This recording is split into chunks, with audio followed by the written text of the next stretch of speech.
Well, good morning. I've been me and the boys have been absent for a few due to development with my old girl Bonnie. She's 13. She's my bully, the white dog that you see in some of my videos. Um, she has bladder stones. She's never been a big water drinker, and I've tried the additives and putting a little something that I knew wouldn't have a lot of chemicals or anything in it or things like that to entice her to drink. And she did okay, but in January I had to put my two personal boys to sleep because they were getting old, and one of them just developed fluid around his heart, and there was just nothing we could do. And up until then, maybe because it was competitive, between animals for the water, she didn't have any, because I watch my dogs and how often do I have to fill the bowl, etc.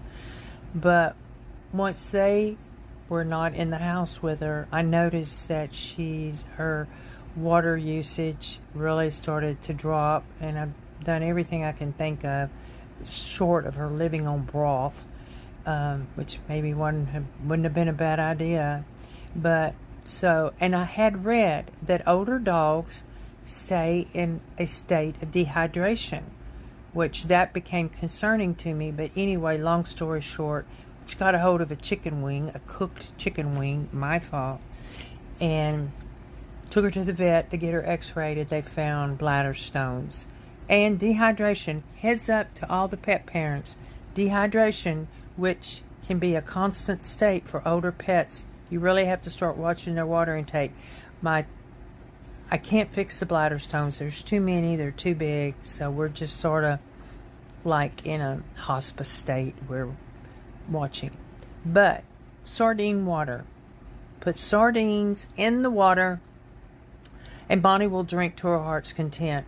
What breaks my heart is that, I didn't realize all this until I started walking this road, which happens in life with people and pets. So I guess that's my newest thing, is to warn people, older pets, watch their water intake. Give them sardine water. Just mush up a little bit of sardine, and hopefully they will start drinking. Bye.